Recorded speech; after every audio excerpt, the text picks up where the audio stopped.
Hey yo, you comic book, sci-fi gaming fans out there, and welcome to my page. I'm Scott Taylor, the author of this expanding universe. I call it the Mythkey Chronicles. And like all Chronicles stories, my universe has a beginning. So allow me to introduce you to the first narrative that sets the stage for what will eventually come. And I do have a great story to tell. Loads of new characters and situations to build up to. This audio novel will eventually lead to some astonishing comic book stories, adventures that will take you on a journey of mighty intrigue, and heroes such as Robert DeLila, the Knights Beyond All, Laserleaf Phoenix, Quagmire's Team 7, and so much more. We are going to get to stories about shady villains such as the Gemini Lazarus Syndicate, Kronos, and the evil Archons under the intrusive leadership of codename Stigma. All this is to come, so sit down, strap yourselves in, and enjoy the ride.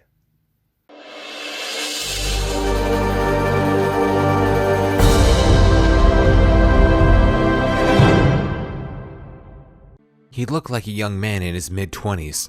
He was more of a muse than a man, a creature of ancient myth. He trod a single flight of steps that presented a door left ajar. He pushed to egress, gently forcing it open. There, on the opposite side of the room, was Jon Dufu, standing silently, facing the window with his back turned to the young interloper.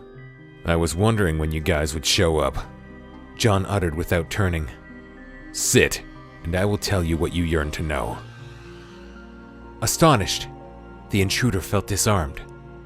There was a small wooden table that appeared to be the only item of furniture in the room. "There is no need to feel alarmed in my presence.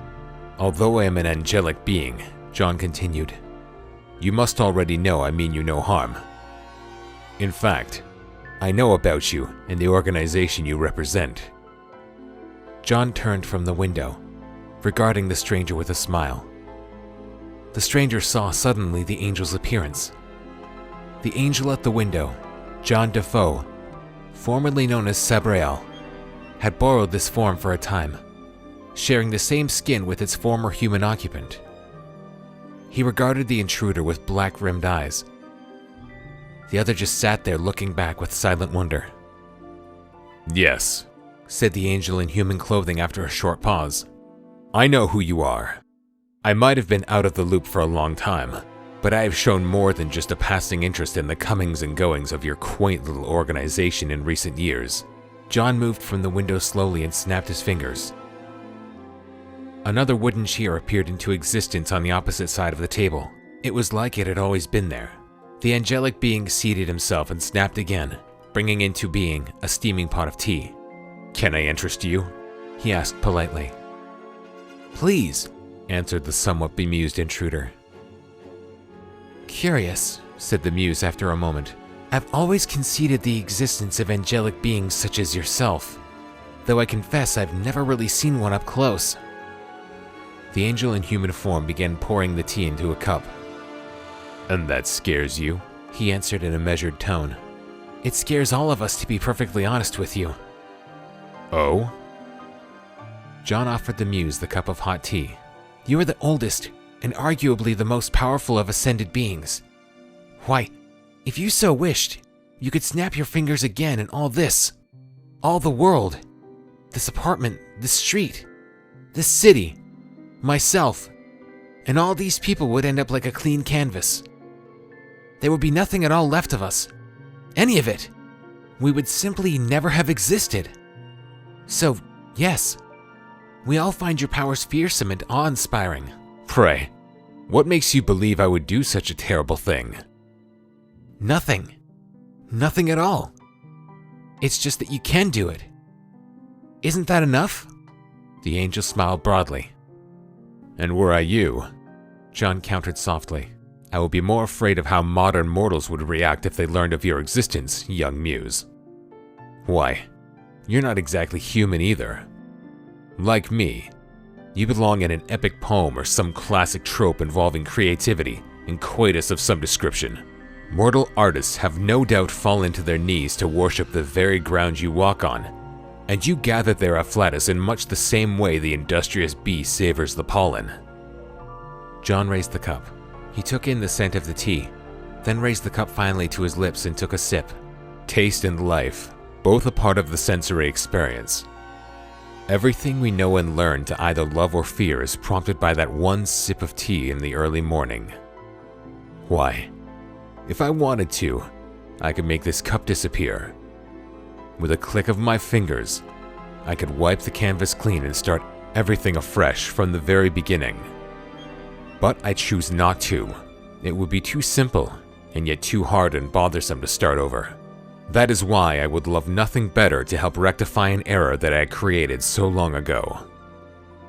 An error? The muse looked at the angel with a renewed sense of expectation. Indeed. That is why I allowed you to follow me here. I knew you were from the Myth-Key Institute, that secret order that I helped create centuries ago. Wait, the muse interrupted. You said you created the Myth-Key Institute? Yes, I named it. I built it. It is a long story. You look upon your great Myth-Key Institute now, and you see a focal point of political control. Like all secret societies, yours is there with its hidden members pulling strings and making things happen. Rather much like the Illuminati, or the Rothschilds, no? The angel allowed a measured smile to play across his lips. But originally, the Myth-Key Institute was created to be a safe haven. For whom? Queried the muse. Why, for you. It was supposed to be a secret for all our kind. Myths and creatures of legend. Be you a muse, a grace, or a griffin. It surprises me how you, a muse, could have worked for a secret organization for so long and not known anything of its origins, its history. Jon took another sip. But there you have it. I knew that my enemy was growing his supporters in the world. I knew his power and influences had already began to grow. I had to do something to try to stave his insidious growth and influence. But I'm getting ahead of myself, aren't I? I need to tell my full story from the very beginning. What is an archetype? The angel began to speculate. It is a behavioral pattern that is studied or presumed to be true. Many presume that celestial beings such as angels and demons are beyond human failings and foibles. Some believe we are beyond emotion, that the divine is what we as ascendant beings live by. Nothing can be further from the truth. We may have beauty beyond study. We might have wings to keep us aloft. But we are no strangers to passion, love, jealousy, even cruelty and pain. For we, the great ethereal chorus, created all of that as we recognize such archetypes within ourselves. To elaborate, allow me to begin by telling you a little story about another angel with whom I was once acquainted. His name was Teriesh, one of the lower order of angels. I myself went by a different name in those days. My angelic name was Sabrael. But when it came to choosing a human host, I changed it finally to Jon Dufu. But the I that was Sabrael was one of the higher orders. I answered only to the one, the Archangel Gabriel. Teriesh knew his place as I knew mine. That was the order of things. But every now and then, our two separate paths would meet. He would not say a word to me, but I could tell from the look in his eyes he found me radiant and beautiful. He was besotted, those looks of longing. I would never forget. But he knew his place, and I, of course, knew mine. and I could see within his silent gaze that he was far too much of a tortured and shy spirit to even try to initiate conversation. I wanted to ease his pain more than anything, but my position within the great chorus prevented me from fraternizing with any of the lower orders. Jon Dufu allowed a short pause before continuing. My story begins at Celesticor, the time where it all began. And I use the noun to describe the time, as the verb was pretty much absent in all of this. There was no place. There was no activity. No thought to generate any of what was to come next. There was only the afflatus, the raw energy capable of forming everything that eventually followed. Some called it the Big Bang. Others called it the spark. But that was also a fallacy, since something did have its hand in the universe's creation. It just wasn't fully self-aware. Not yet in any case. It wasn't long before a sentient thought took its breath, sustaining a deep exhalation, breathing life into all corners of this amorphous concept of time, giving it shape and depth, as well as dimension and height. Every curve and crevice, every contour was forged in that one explosion, forming the Garden of Light. And between the spaces where light existed, there appeared the cement, the glue that kept this light in existence. And the name of the first creator? We who followed like the tiny atoms, brought into existence by his very breath, called him the mighty founder. He, our Father, who art in Celesticor. Even we who were his children, the Celestials, were given form at last. We were the children of light. We grew wings like the doves in the Garden of Delight. We had halos upon our heads and flowing white robes and gowns. We were the choir filling time and now space with a music, an organized sound so far-reaching and beautiful. Then the Almighty brought about beings of flesh and bone. That was his second act. Flawlessly, he created the human form and all the other creatures, great as well as small. And we, the choir, sang and rejoiced. For there was activity and a teeming delight and fulfillment that echoed onwards like an identically mirrored reflection, tapering off into infinity. To say that it was spectacular would be a huge understatement. But how could I have known that somewhere within the ranks of our celestial army there was a being, a singular entity whose yearning gave him no comfort, and whose lack of privilege thereof gave him little fulfillment? I speak, of course, of the angel Teriesh, who grew all the more jealous and accursed, and alone. He went undetected, down from the heavens, and greeted the first humans, and tempted them with an offering. On that day, everything changed. On that day, the darkness shifted, and the balance was irrevocably altered. The devil offering Eve a bite from the apple? The other questioned. Essentially, yes, I suppose, the angel answered solemnly. But the tale of Adam and Eve and the serpent is merely an allegory. There is no truth in that version. What Teriesh did effectively was impose his own will upon the mortal earth and give it his own spin, as it were. Before that dark day, The humans were like us. They were still very much mortal, but they had the ability to think something, and it would happen. They could simply snap their fingers, and they could make wonders appear. Like us, they knew how to use the afflatus, the creative force in the universe, and mold it into shapes, bringing ideas and thoughts and whims into existence.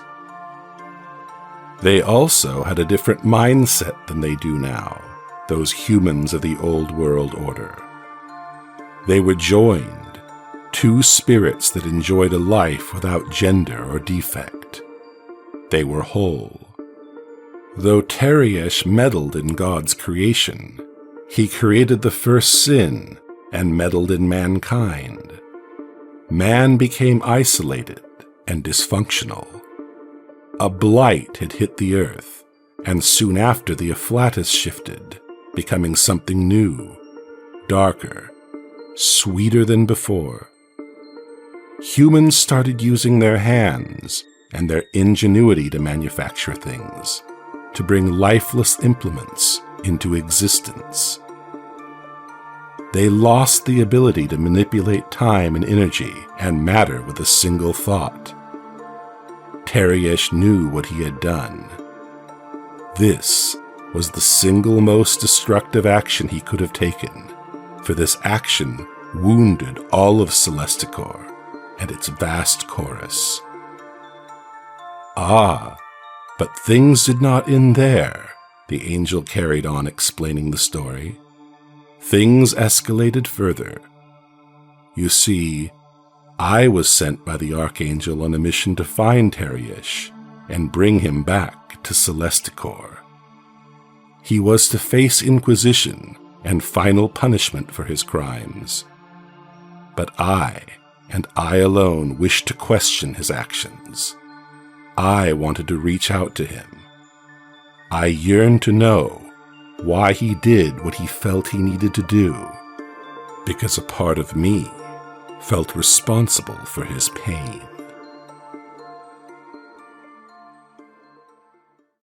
I was without form until I discovered a sick and dying human whose name was Azru, a beautiful handmaid who was in service to the great Pharaoh of Egypt. I approached her and requested to co-join with her. In return, I would offer her health, long life, and a new purpose. The young woman agreed.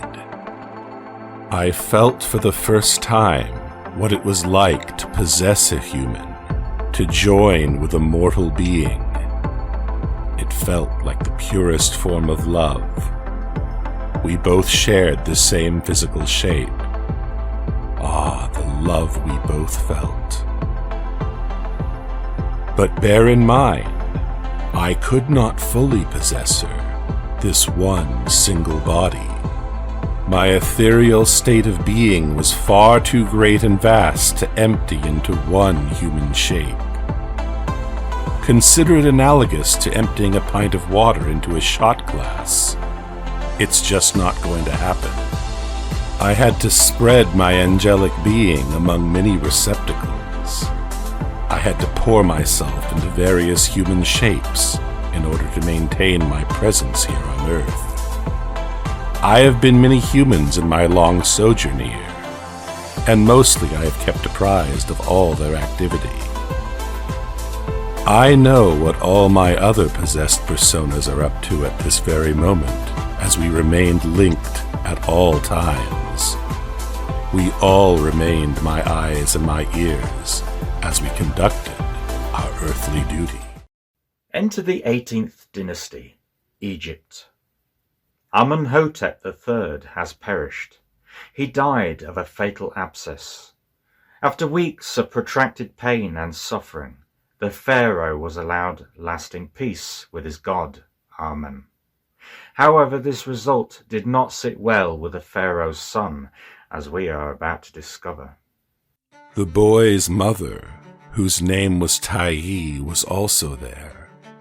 standing next to one of the priests who was crouched, examining something which was obscured from sight. She turned, and seeing her son standing there, began to break down into fits of sobs. The young prince, Amenhotep, looked back at his mother. Concern spread across his face. Deep down he knew, even though the reality of what he suspected had not at the moment fully sunk in. The room was full of people, making it difficult for the prince to see, but the look on his mother's face seemed to leave little room for doubt. "Mother," he spoke. The sound he made hit a chord in me as I watched his tearful eyes start to tremble. The company in the center of the room began to back slowly away, revealing at once a sight so unimaginable, so heartrending, I had to turn away to hide my own tears. My hand rose to cover my mouth. It seems unthinkable, but there he was, the boy's father, our king, dead. The young prince hurried to his father's side. I watched as the boy buried his face in his father's tresses of lavish black hair and wept. I did not quite catch what he said. His words were already choked. His mouth drew wide and rigid as a succession of whimpering sounds poured from his heart's foundations. The young prince looked up from the body of his father to fix a cold gaze at the window. It was a vision of clarity I noticed on his face at that moment, and I recognized it, for it was just that kind of silent clarity which takes griefs to areas where resentment blazons in the mind. He boiled with rage. I could see. With empathy, I could feel it. The sky grew very dark in those brief moments. There was cloud, slate-tinctured cloud, shifting silhouettes, swift as locusts, like plagues of brief specters, darted all around us, darkened, evil shapes, casting over frescoes and over objects. When the darkness came to blanket the land, the people must have thought the end had come, so swift, the earliest night in recorded history. This finally was our God's punitive message. Amen at last would speak to us. Amen, our God, would see the contempt, the disdain in a young prince's eyes. Amen was furious with Amenhotep, with his sudden dissension. The small group of us watched on as the prince stood with his back to us, looking fixedly at the window. He moved not. Even when the winds came and the turbulent thunder bawled about the skies and the temples and buildings shook, the boy's gaze never altered, never flinched. The prince began to talk, as though addressing the gathering tempest. "You would punish me as well? Would you punish me, God? Speak to me. Come on. Because of you, my father lies dead. What do you say to that? Or are you still deaf and blind to everything? Still, after all the worship, hardship, suffering?" "You," Amenhotep spoke in a condemnatory manner, "you are not worthy. I will banish you. Do you hear me? You shall be banished and forgotten." The heavens seemed to roar, as though a prodigious diaphragm had materialized, an oral cavity hidden in the clouds emitting such rage. With solemnity and conviction, the young Amenhotep tightened his hands into fists, as though at any moment he would attempt to lash out at his unseen god. Instead, he crossed his arms against his chest, like in those ancient paintings, and swiftly he turned from the window, so that he faced away from the power that raged beyond, the power whose fury swelled and increased as time hastened. The prince went down on one knee, almost ritualistically. This was indeed the final act of negation. I watched Amenhotep's head bow. He was genuflecting, as though he had already chosen another, more suitable icon of worship. He faced away from the old, only to pay homage to the new. He knelt for a minute, maybe two, while the forces that gathered raged with turbulence behind his turned back.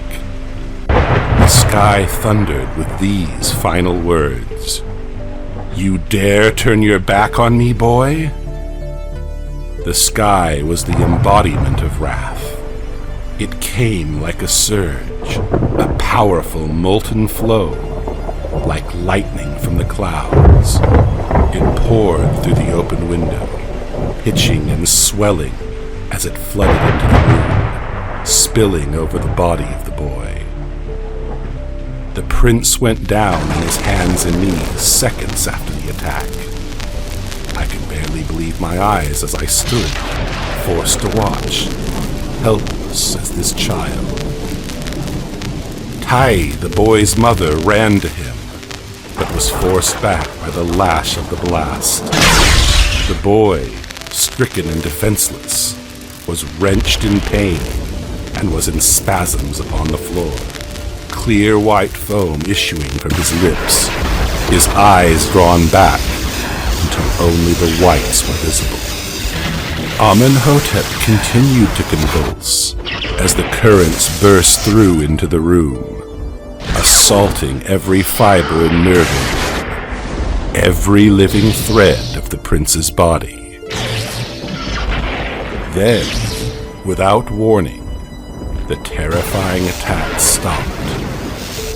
I do not really know what took place after that. I had lost consciousness with the rest of those present, and as though the hand of our god had somehow decreed this as well. Soon we began to wake up. Somehow the prince had survived the experience, as we were soon to discover, much to my relief. The attack had not seriously harmed him. We saw that the skies were once again tempered. The slate-colored clouds had dispersed. It was as though none of this horror had taken place.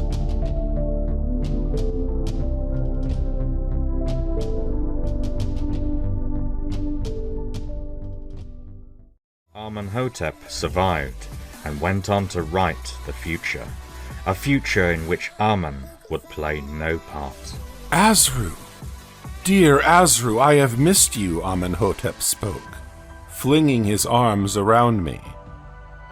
His words, articulated beautifully, would never fail to soften my heart.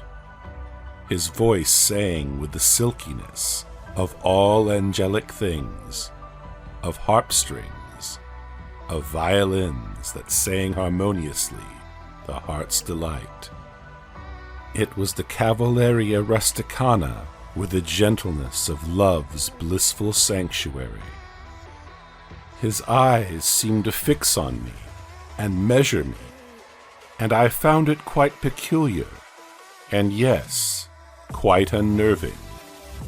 It was as though he wanted to tell me something important, something pressing, but did not quite know how. "What is it?" I asked. "Azru, you are the sun, and you are the moon to me," he said, "and I request your blessing."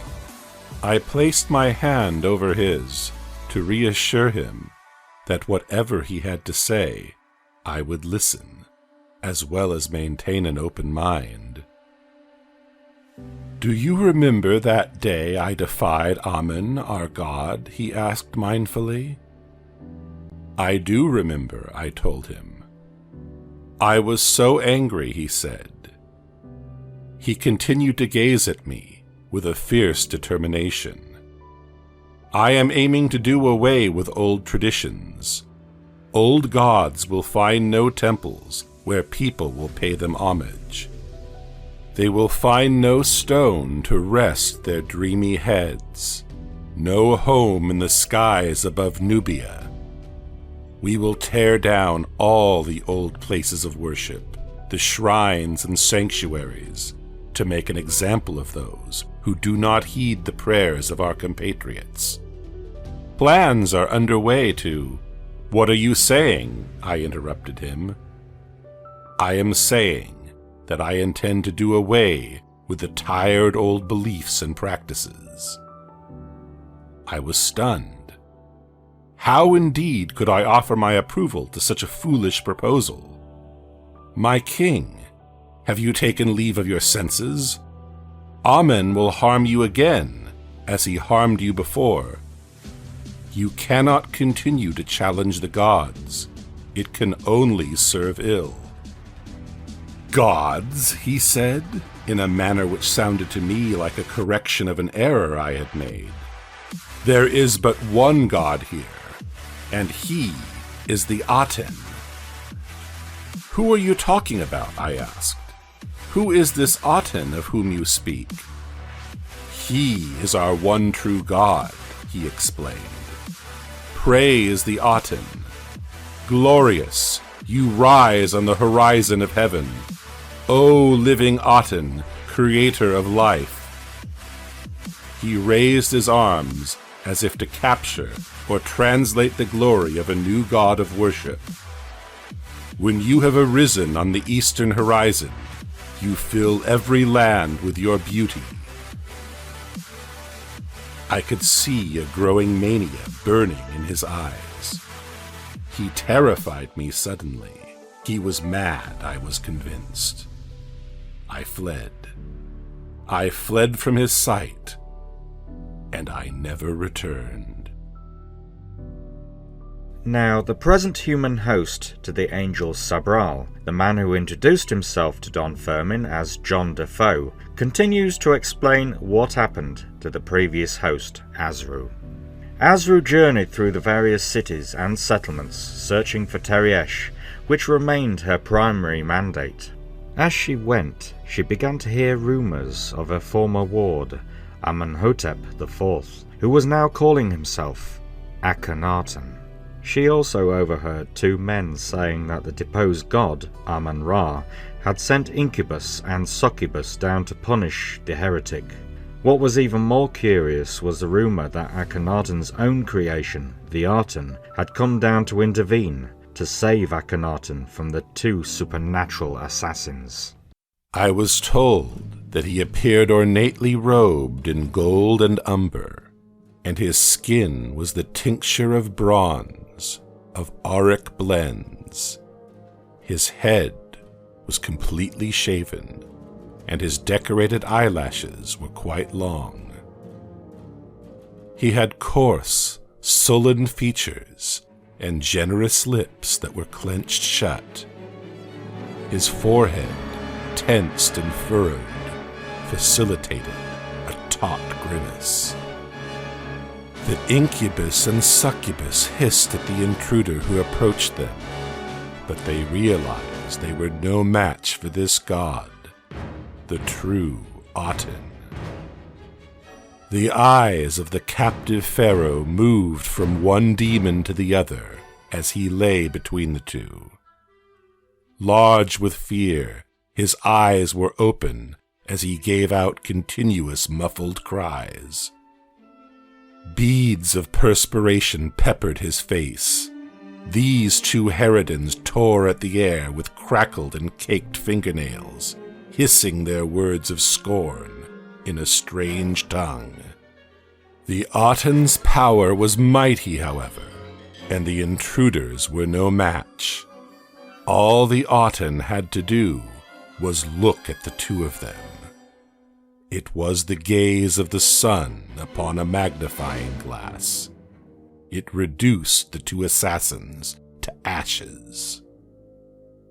The bonds that held the young pharaoh, they too had dissolved. Akhenaten was free. At last, the true God, the God who was not deaf, not blind to the suffering of his people, stood before the pharaoh in all his shining splendor. To imagine the wonder Akhenaten must have felt, his surprise when suddenly it dawned. His God, his own creation, had come to liberate him.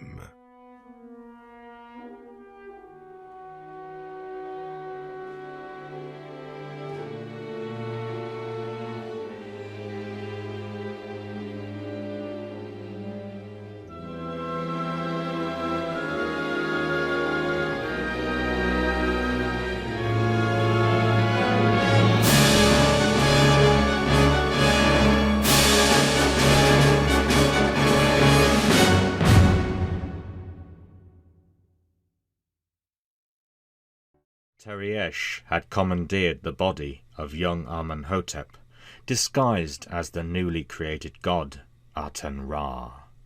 What happened next was mostly unexpected. Both Teriesh and Amenhotep co-joined, creating a singular and unique entity, Akhenaten, the God Slayer. Eventually Sabrael and the human host, Azru, caught up with Akhenaten, and a mighty struggle began to ensue. I saw Akhenaten as he stood before me, like a cornered animal waiting to lash out. Or was his name Amenhotep? Or Teriesh? I doubted even if he knew the answer any longer. He was furious, as I had come finally to bring him back to Celesticor to face his judgment. "You won't ever have me," he bellowed suddenly. I watched as he transformed again, this time turning himself into a god-sized serpent that opened its jaws wide, baring its huge fangs. I too became as a vast and mighty serpent to counter his attack. We both fought on the sandy plains amidst the Great Pyramids. Some of these magnificent structures toppled as we battled, wrapped in each other's mighty coils. Akhenaten would bear his fangs down on my flesh, and I would likewise sink my fangs into his pelt. We struggled like this for days, neither one gaining the upper hand. Eventually, we both cast off these forms and fought as other mighty beings. We fought as dragons at first, casting fire in the sky with plumes of godlike passion.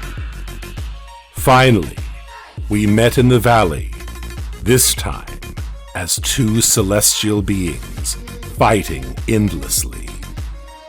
But at this point, I wished only to end his suffering.